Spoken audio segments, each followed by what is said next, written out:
Salutare internet și bine te-am regăsit pe canalul nostru de YouTube. Astăzi vom vorbi despre Google Pixel 4. Da, știu, a trecut ceva vreme din octombrie 2019 până acum în ianuarie 2020. Știți voi cum e cu produsele la lansare. Îl iei atunci, bam, ai un bug în software sau nu știu ce probleme hardware pentru că telefoanele alea fac parte din primul batch și așa mai departe. Și ca un mic sfat, să spun așa, întotdeauna este bine să-ți iei un telefon, orice fel de telefon, la o lună, 2 luni după lansare. Nu neapărat că o să își scadă prețul, pentru că în cazul Apple nu se întâmplă acest lucru, nici în cazul Samsung, nici în cazul Huawei. Însă, există posibilitatea ca cele făcute după o lună sau 2 luni de zile să facă parte dintr-un batch ceva mai bun. Pentru că știți cum e, atunci când pui în producție ceva nou, mai e o mașină acolo care poate nu aliniază bine un chip pe placa de bază și așa mai departe. Și se întâmplă diverse neplăceri, să le spunem așa. A trecut destul de mult timp de la lansarea lui Google Pixel 4, îl am pe mână, am reușit să fac rost de el. Acesta este 3000 plus lei la momentul lansării și bineînțeles la momentul review-ului. Prețul le aveți în descriere, bineînțeles. Google promite niște chestii interesante și din punctul meu de vedere Pixel nu este neapărat un telefon wow, dar este modalitatea lui Google de a se flexa, practic the latest and greatest există pe Pixel, pentru că ei sunt primii care dau update-uri. Hai să deschidem cutia de la Google Pixel 4 să vedem ce ne oferă Google cu ultima lor versiune de telefon. Dar înainte de toate, nu uita să te abonezi și să activezi notificările, iar mai apoi intră pe cel.ro/giveaway pentru a te înscrie în concurs. După ce deschidem cutia, suntem întâmpinați de telefon, care stă foarte frumos în acest suport. Mai departe avem un plic cu foarte multă papeterie și cheița pentru SIM, cablul de alimentare și transfer date USB tip C la USB tip C, un adaptor de la USB tip C la USB normal și în final avem și încărcătorul pentru priză ce suportă 18W fast charge, are un rating de 5V 3A, 9V 2A. Bun, deci bateria acestui telefon se va încărca destul de repede. Cam atât găsim în acest pachet. Trebuie să le dau credit pentru cât de solidă este această cutie. Îmi place, miroase și frumos. Miroase așa, a ceva dulce. Da, miroase a hârtie proaspătă. Hai să ne uităm la telefon mai îndeaproape și în cazul în care n-ați observat, m-am asortat astăzi cu Google Pixel pentru că este negru și mi-am luat și o tricou negru ca să fim în același ton.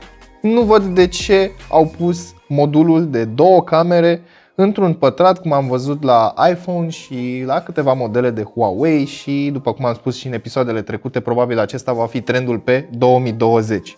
În schimb, îmi place foarte mult această sticlă neagră pe spate, este un design destul de minimalist, aș putea spune, dacă te uiți așa. Acum întrebarea e, oare ce-or fi fost pe la Google, pe acolo? Ce s-a întâmplat cu Google de s-au gândit ei să pună 2 camere și au trecut și ei în trendul acesta de dual camera? Rama este făcută din aluminiu și are un finisaj mat, texturat foarte finuț, se simte foarte bine în mână și te ajută atunci când vrei să ții telefonul cam așa. Ai grip foarte bun. Bine, în comparație cu alte telefoane de pe piață, este destul de micuț. Poți să-l folosești cu o singură mână, să ajungi dintr-o parte în cealaltă a ramei, fără absolut nicio problemă. În schimb, această problemă cu amprentele nu o să dispară decât atunci când vei pune o husă. În partea din stânga avem sertarul pentru SIM și da, SIM, pentru că nu este dual SIM și nu avem nici suport pentru card microSD. În partea din dreapta avem cele 2 butoane de volum și butonul de power, care este alb, iese în evidență. În partea de jos, microfon, difuzor principal, mufă de alimentare USB tip C, iar aici în partea de sus este camera și cu alți câțiva senzori noi despre care o să vorbim puțin mai încolo în videoclip și difuzorul pentru apeluri care dublează ca difuzor pentru muzică. Așadar avem sunet de sus, sunet de jos, un aranjament stereo care se aude destul de bine, la fel cum am fost obișnuiți de Google pe telefoanele lor. Așa, la prima vedere, telefonul este unul foarte bine făcut, foarte bine finisat și îți dă senzația de premium cu adevărat. Înainte de a vorbi despre specificațiile tehnice ale acestui telefon, hai să ne uităm puțin la această frunte oribilă. nu vreau să fiu răutăcios, nu vreau să supăr pe cineva, dar pur și simplu, de ce faci un telefon care nu este simetric? Pur și simplu te uiți, dai scroll, te uiți în partea de sus a telefonului și la un moment dat spui: hei, uite, mai am niște telefon în partea de sus. Și nu că mai am niște telefon în partea de sus, mai am mult telefon în partea de sus. Acum vreau să vorbesc pur și simplu despre decizia de design. Nu știu, parcă mai degrabă ar fi fost telefonul așa, normal, decât invers. Sau mai bine îl făceau așa și lăsau notch-ul ăla sau puneau un notch mai micuț. Trecând peste acest aspect, în care am fost destul de răutăcios, dar probabil mulți dintre voi veți îndrăgi acest design, mulți dintre voi nu veți îndrăgi acest design. Hai să vorbim despre ecran. Avem un panou pe OLED de 5,7 inch în diagonală, 2280 de pixeli pe 1080, adică Full HD Plus cu 444 de pixeli per inch. Este compatibil HDR, DCI-P3 în proporție de 100%, avem și Always On Display, bineînțeles. Este protejat Gorilla Glass 5 și cireașa de pe tort, panou de 90 de Hz. În sfârșit, un telefon Pixel cu un ecran ceva mai fluid.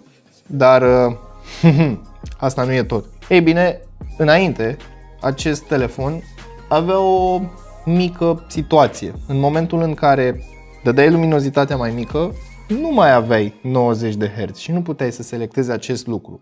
Acum te poți duce în setări, la ecran, Advanced și ai o opțiune Smooth Display și poți activa sau dezactiva această opțiune. Acum hai să vă spun și cealaltă parte mai neinteresantă a acestei opțiuni, chiar dacă avem o interfață foarte fluidă datorită acestui ecran, avem o baterie de 2800 de mAh.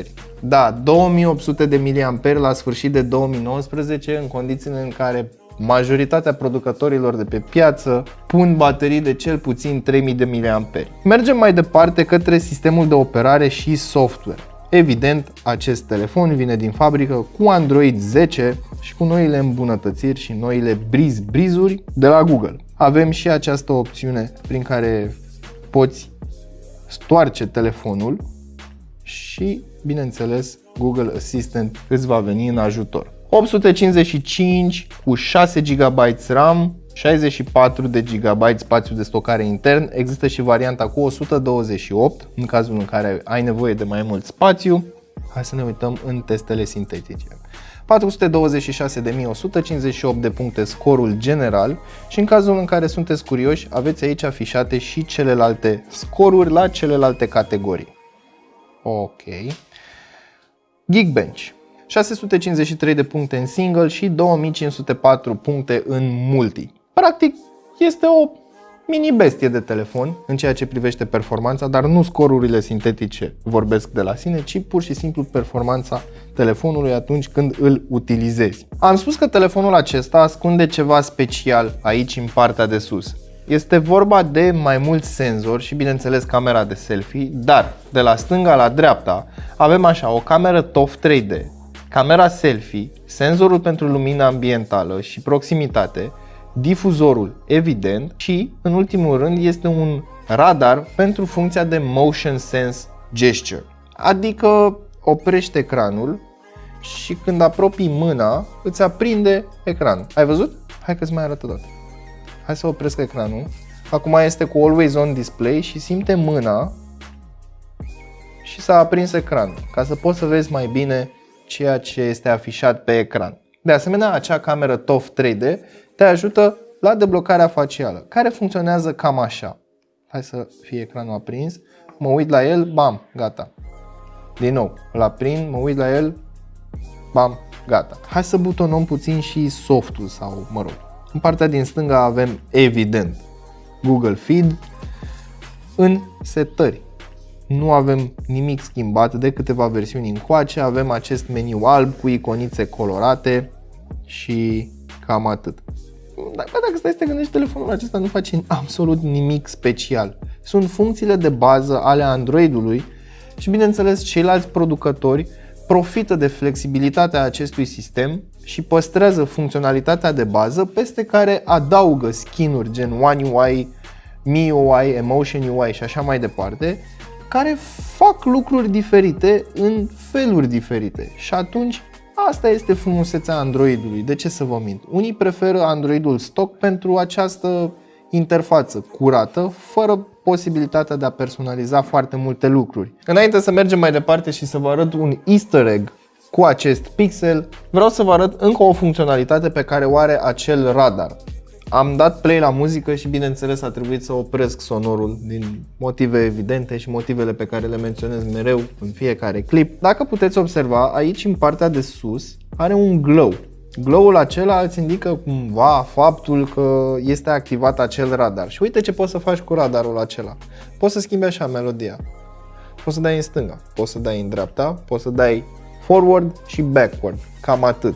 Și uite ce animație are acolo în partea de sus. Și când apropii mâna se face glow-ul mai mare, când iau mâna se face glow-ul mai mic. Și da, e o bucățică de tehnologie foarte interesantă dacă mă întreb pe mine. Aș vrea să pot să fac așa ușor sus, ușor jos, ca să-l dau mai tare și mai încet și cumva mi se pare o implementare a gesturilor acestea prin aer mai interesantă decât ceea ce am văzut la LG. Dacă mai țineți minte, avea un senzor și puteai să faci așa în stânga, în dreapta pentru volum. Iar acum să trecem către al doilea easter egg. Îmi trebuie cutia pentru așa ceva. Așa, bun. O să pun așa cutia și o să intru în cameră și în cameră trebuie să mergem la More, Lens. Ia, să dăm un pic mai sus. Așa, uite, ăsta e. Vezi ce interesant?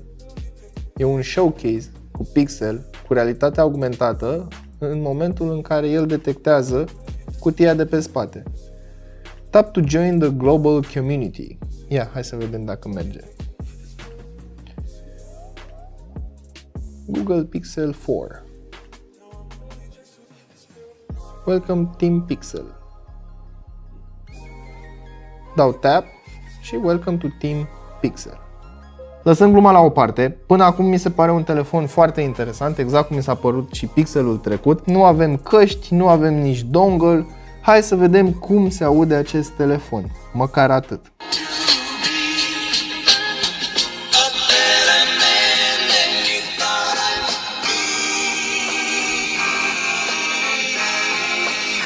Telefonul se aude foarte tare, este unul dintre telefoanele care au difuzoare puternice. Avem bas, avem înalte, avem medii pentru un telefon mobil, însă nu se apropie de calitatea pe care am întâlnit-o la iPhone. Dar îmi place foarte mult calitatea audio de la Pixel, mi-a plăcut și la Pixel 3a și la Pixel 3 și la toate celelalte produse Pixel și nu am ce să comentez sub nicio formă la acest aspect. Spre final, hai să vorbim și despre camerele acestui dispozitiv.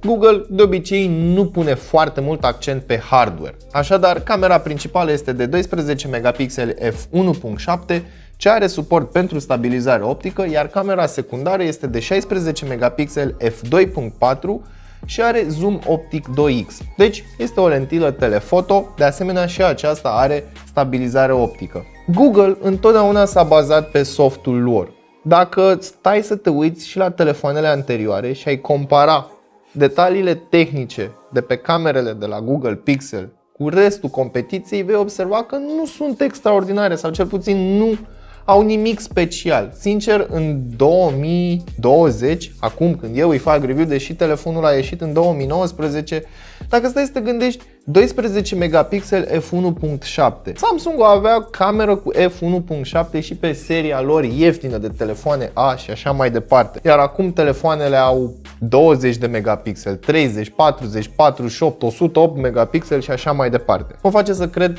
că Google mereu a pus accent pe partea software și trebuie să recunoști că le-a ieșit foarte, foarte bine. Din punctul meu de vedere, este unul dintre singurele telefoane de pe piață care pot concura cu iPhone direct, bară la bară. De ce? Pentru că ambele camere sunt limitate din punct de vedere software în ceea ce te lasă pe tine să faci. Nu ai manual mode, nu ai pro mode, nu ai absolut nimic.